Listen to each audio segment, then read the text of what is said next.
جی دوستوں، میں ہوں عبدالباسط۔ میں اکثر کہتا ہوں کہ سیاست کو ریاست کے مفادات کے تابع ہونا چاہیے۔ سیاست ایسی ہونی چاہیے جو ریاست کو مضبوط کرے، اس کو آگے لے کر چلے، اور اگر سیاست ہی ریاست کی دشمن بن جائے تو پھر اس سیاست کا کیا فائدہ؟ یہ تو ایک الگ اکیڈیمک بحث بھی ہے، اور جو پاکستان میں اس وقت حالات چل رہے ہیں اس کے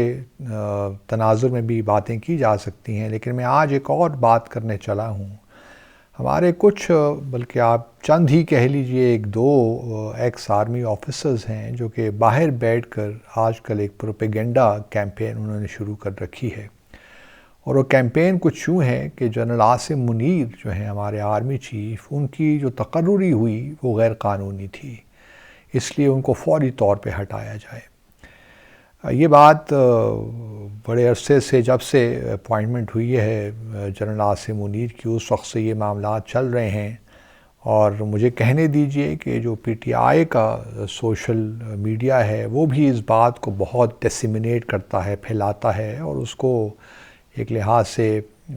جو ہے سپورٹ بھی کرتا ہے اس کیمپین کو۔ مجھے حیرت ہوتی ہے کہ ایسا کیوں ہے، کیونکہ اور اس کے مقاصد کیا ہیں۔ دیکھیے، جنرل عاصم منیر کی بات نہیں ہے، ہم پورے ادارے کی بات کر رہے ہیں، اور اگر ہم اس قسم کا پروپیگنڈا شروع کر دیں گے،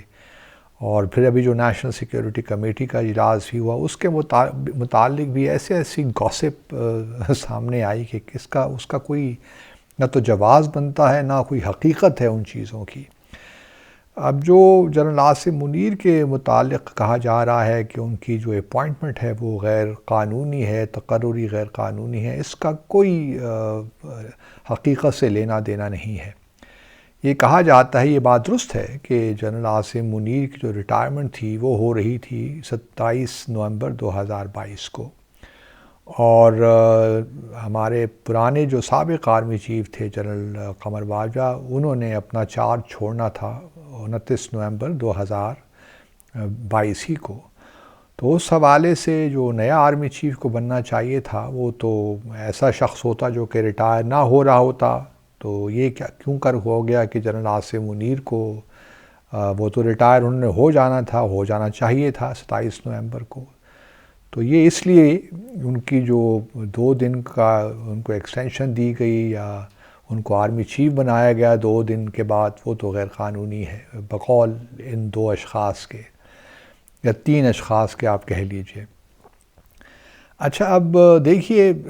یہ بات سامنے رہے کہ جب جنرل قمر باجوہ کو بھی ایکسٹینشن دی گئی یا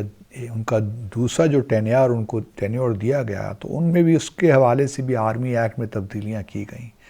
اور پھر ان کو ایک نیا ٹینیور دیا گیا۔ تو وہ تو اس پہ تو کبھی کوئی شور نہیں مچایا کسی نے کہ بھئی وہ جو ایک سیکنڈ ٹینیور ان کو ملا 3 سال کا وہ غیر قانونی تھا، اس پہ تو سب خاموش رہے، سب نے بڑی واہ واہ بھی کی اور سب نے بڑا اپریشیٹ بھی کیا۔ اب اس معاملے میں بھی اگر آپ دیکھیے، جنرل عاصم منیر کی جو تقرری ہوئی ہے اس میں بھی آرمی ایکٹ میں تبدیلی کی گئی اور ریٹینشن کی بات کی گئی کہ یہ حکومت کا پریروگیٹو ہے کہ اگر کسی کی سروسز ریٹین کرنا چاہے تو اس آرمی ایکٹ میں جو پارلیمنٹ سے ہوا تبدیل ہوا، اور اس امینڈمنٹ کے تحت جنرل عاصم منیر کو آرمی چیف بنایا گیا۔ اب جہاں تک قانونی اعتبار سے اس تقرری کو دیکھا جائے تو اس میں تو قطعاً کوئی پرابلم نہیں ہے، اور بالکل وہ ٹھیک اگر حکومت نے فیصلہ کیا ان کی ریٹینشن کے بعد، ان کو ریٹین کرنے کے بعد کہ وہ ان کو آرمی چیف بناتے ہیں، تو اس میں تو کوئی قانونی جو ہے پرابلم نہیں تھا یا نہیں ہے، تو ان کی تقرری کس طرح آپ غیر قانونی کہہ سکتے ہیں؟ اب اسی پروپیگنڈا کو لے کر بھارت میں بھی اگر آپ دیکھیے تو وہاں بھی یہی باتیں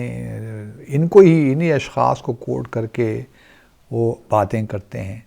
اور اس سے یہ نہیں ہوتا کہ جنرل عاصم منیر کی پوزیشن ویک ہوتی ہے، اس سے ہمارے ادارے کی پوزیشن ویک ہوتی ہے، وہاں پہ ایک اینگسٹ، ایک بے چینی، ایمبیولنسی کریٹ ہوتی ہے،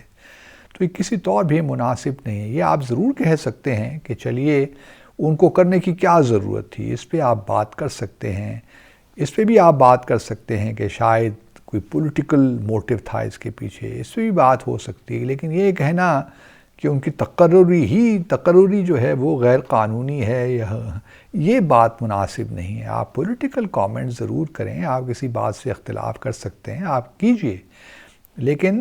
کویسچن یہ ہے کہ جو سوال ہے، جو ڈیولپمنٹ ہے، اس کو اس کی صحیح جگہ پہ رکھ کے دیکھیے۔ یہ نہ کیجئے کہ آپ بات کچھ کر رہے ہیں اور